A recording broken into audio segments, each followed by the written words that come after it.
ত্রয়োদশ জাতীয় সংসদ নির্বাচনের তফসিল ঘোষণার আগেই সরগরম হয়ে উঠেছে বগুড়ার রাজনীতি। জেলার ৭টি সংসদীয় আসনের মধ্যে ৬টিতেই বিএনপি প্রার্থী ঘোষণা হতেই নেতাকর্মী থেকে সাধারণ মানুষের মধ্যে বইছে উৎসব, আনন্দ আর উচ্ছ্বাস। বিশেষ করে বগুড়া ৭ আসনে ৩বারের সাবেক প্রধানমন্ত্রী ও বিএনপি চেয়ারপারসন বেগম খালেদা জিয়া এবং বগুড়া ৬ আসনে দলের ভারপ্রাপ্ত চেয়ারম্যান তারেক রহমান প্রার্থী হওয়ায় জেলা জুড়ে সৃষ্টি হয়েছে এক অভূতপূর্ব উদ্দীপনা।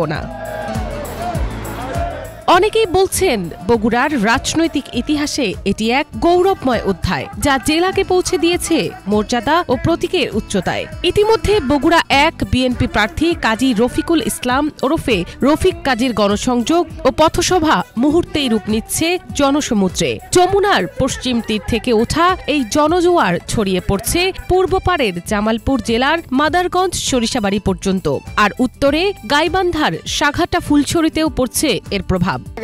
বিএনপি সরকার আসলে ইনশাল্লাহ ভালোই হবে, বুঝতে পারছেন? কারণ এ যাবৎ পর্যন্ত মেলা তো দেখা হলো, 15-16 বছর ধরে দেখা হলো, কোনোই লাভ হয়নি। বগুড়ার মানুষ আমাদের বগুড়ার লোককে ভোট দেওয়া লিবি, বগুড়া আমাকে তারেক জিয়া রহমান, তারেক জায়গায় ভোট দেওয়া লিবি। আমরা তার ওই দেশের সৌ ছাড়া তার বিদেশের লোক ভোট দেবো না। বগুড়াবাসীর জন্য ধানের শীষ মার্কায় জয়যুক্ত লাভ করবে ইনশাআল্লাহ। উত্তরবঙ্গে বগুড়া জেলাতে সিএনজির গ্যাস নিয়ে আসছে তারেক রহমান, বিএনপি সরকার। অর্থাৎ বিএনপি সরকারকে ভোট দিলে হয়তো দেশের উন্নয়ন বেশি হবে।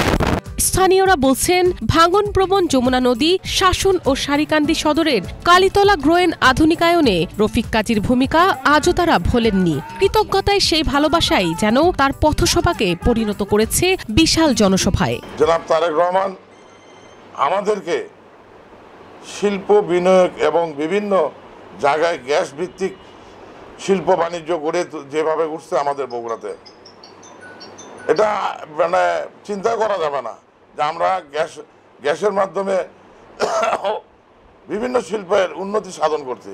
এটা আমাদের জন্য একটা বিরাট পাওনা।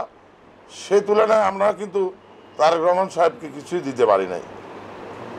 তা আমরা এবার ইনশাল্লাহ আমরা চেষ্টায় আছি, ইনশাল্লাহ তাকে আমরা দেশের সর্বোচ্চ ভোট দিয়ে তার ঋণ শোধ করার আমরা চেষ্টা করবো ইনশাআল্লাহ। বগুড়া ৬ জেলা সদর আসনে প্রার্থী হয়েছেন বিএনপির ভারপ্রাপ্ত চেয়ারম্যান তারেক রহমান। উন্নয়ন ও নেতৃত্বে তার ভূমিকার স্মৃতি আজও জাগ্রত বগুড়াবাসীর হৃদয়ে। শহীদ জিয়াউর রহমান মেডিকেল কলেজ হাসপাতাল, শহীদ চান্দু ক্রিকেট স্টেডিয়াম, আধুনিক সড়ক সম্প্রসারণ, বাইতুর রহমান সেন্ট্রাল মসজিদ ও গ্যাস সংযোগ এসব প্রকল্পের মাধ্যমে তিনি বগুড়ার অর্থনীতিকে নতুন গতিতে এগিয়ে নিয়েছেন বলে মনে করেন এলাকাবাসী।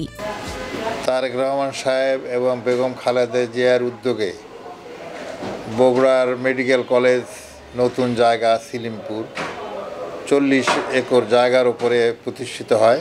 3তলা পর্যটন hotel, Bogura nursing training college, মরহুম কোকো সাহেব তার উদ্যোগে বগুড়া স্টেডিয়ামে প্রায় 15-16 কোটি টাকা ব্যয়ে বগুড়ায় আন্তর্জাতিক চান্দু স্টেডিয়াম নির্মিত হয়।